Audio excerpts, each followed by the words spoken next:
এবং ওয়াসওয়াসা একদম ফিনিশ। কি করলো? সে ইব্রাহিমকে যা বলে, ইব্রাহিম তুমি তো বৃদ্ধ বয়সে একটা সন্তান পাইছো, সন্তান হয় না হয় না হয় না, এই বৃদ্ধ বয়সে একটা সন্তান পেয়েছো, কি একটা স্বপ্ন দেখলা, তার জন্য সন্তানকে নিয়ে যাচ্ছ কোরবানি দেওয়ার জন্য? আরে স্বপ্ন কি এরা দেখে? স্বপ্ন তো আমিও দেখি। ইব্রাহিম আলাইহিস সালাম কত বড় বদমাশ, আমি একটা গরিব মানুষ, আল্লাহ আমাকে গরিব মানুষ দিয়েছে, আমার কাছে বদমাশ আসছে ওয়াসওয়াসা দেওয়ার জন্য। স্বপ্ন কে না দেখে? তুমি একটা স্বপ্ন দেখছো, সেই জন্য কি কোরবানি দিতে হবে সন্তানকে?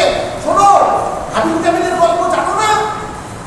কাবিল যখন হাবিলকে হত্যা করেছে, পৃথিবীর প্রথম হত্যা হয়েছে সারা পৃথিবীতে, এখনো মানুষ কাবিলকে ঘৃণা করে। তুমি যদি আজকে তোমার সন্তানকে কোরবানি দাও, সারা পৃথিবীতে যতদিন বেঁচে থাকবে মানুষ, ততদিন তোমার করবে যে তুমি সন্তানের খুন। কত বড় ওয়াসওয়াসা! নবী তো বুঝে ফেলছেন শয়তানের ওয়াসওয়াসা। নবী বলছেন, শয়তান তুমি যে ইবলিস শয়তান, এটা আমার বুঝতে বাকি নাই। আমার রব যেটা চেয়েছে, আমার রবকে আমি সেটা দিতে প্রস্তুত। আমার রব গ্রহণ করবেন কি করবেন না সেটা তার ব্যাপার। এত গভীরে শয়তান আমাদেরকে ওয়াসওয়াসা দেয়। আমি এটা বলার কারণ এটাই, আমরা কোনো একটা ভালো কাজ করতে গেলেই দেখবেন নানান ধরনের চিন্তা আসে। হায় হায়, 10টা টাকা মসজিদে দেবো, কোরবানির জন্য 2000 টাকা একজনকে দেবো, 10,000 টাকা দিয়ে একটা কোরবানি কিনবো, নানান ধরনের শয়তান ওয়াসওয়াসা দেয়। না না না, এখন সময় হয়ে গেছে, এই টাকাটা নষ্ট করবা কেন? হয় নাই রকম শয়তান নানানভাবে মানুষের শুরুতে হতে পারে ভালো মন্দ বিচার শক্তিকে লোপ করে দিয়ে শয়তান আপনার মাথার মধ্যে ওয়াসওয়াসা দিবে, যেমন ইব্রাহিম আলাইহিস সালাম দিয়েছে। যাই হোক, আমি আলোচনা দীর্ঘায়িত করবো না। যখন শয়তান দেখলেন এই নবীকেও আমি ওয়াসওয়াসা দিতে পারতেছি না, তখন শয়তান পালিয়ে গেলেন। পালার নাই, আজ থেকে ঘুরে দেওয়ার রাস্তা আটকাইছে। ইব্রাহিম, আমি তোমাকে যাইতে দেবো না, তুমি যাইতে পারবা না, তুমি একটা স্বপ্ন দেখছো না দেখছো, তুমি আর সামনে যাইতে পারবা না। ইব্রাহিম আলাইহিস সালাম 7টা কঙ্কর নিক্ষেপ করেন। হাদিস সাহেব জানেন, তখন যে জায়গায় কঙ্কর 7টা নিক্ষেপ করেন সেই জায়গাটাকে বলা হয় চামড়ায় উড়া। 3টা জায়গায় দিতে হয়। প্রথম শয়তান থেকে আটকাইছেন, 7টা ঢিল দিয়েছেন, শয়তান পালাই গেছে। এত বড় স্পর্ধা! আমি আল্লাহর হাবিব, আল্লাহ আমাকে খলিল বলে, তুমি আমার রাস্তা আটকাও। শয়তান আবার পালাই গেছে, আবার যাচ্ছে সামনে। কিছুক্ষণ পরে শয়তান আবার আটকাইছে, না না না, আটকাইতে দেবো না। এটাকে চামড়ায় উসরা বলা হয়, 2 নম্বর স্থান। এখানে 7টা শয়তানকে 7টা কঙ্কর নিক্ষেপ করা হয়, শয়তান পালাই গেল। আবার হাতে ধরতে শয়তান আবার সামনে আসছে। হায় হায়, এত ভালো কাজ করতে দেওয়া যাবে না। শেষ স্থানটার নাম জামরায়ে আকাবা।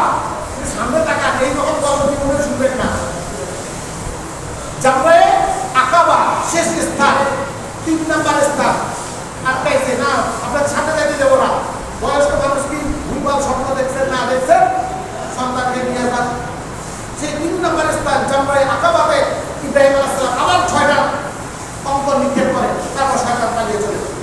এরপরে আর আসে না। এই জন্য হাজী সাহেবরা যখন হজ করতে যান, 3 জায়গায়, তাই না, 3 জায়গায় এরকম শয়তানকে অদৃশ্যভাবে কঙ্কর নিক্ষেপ করতে হয়।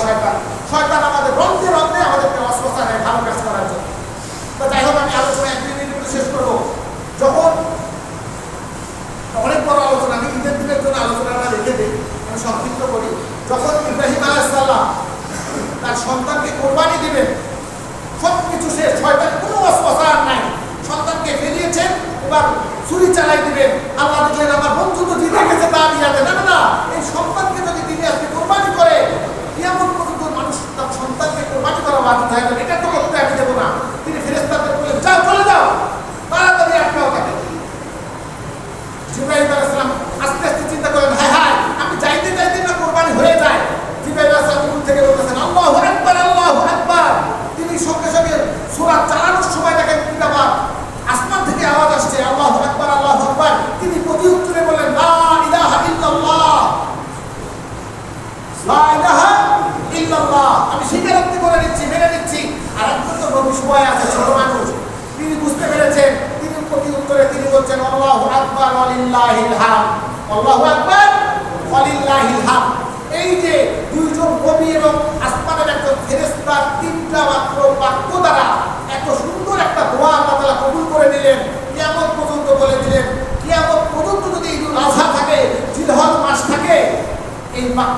মুসলমানদের জন্য 9 তারিখ ফজর থেকে নিয়ে শুরু করে 13 তারিখ আসর পর্যন্ত প্রত্যেক নামাজের পর একবার আইয়ামে তাশরিক বলা ওয়াজিব।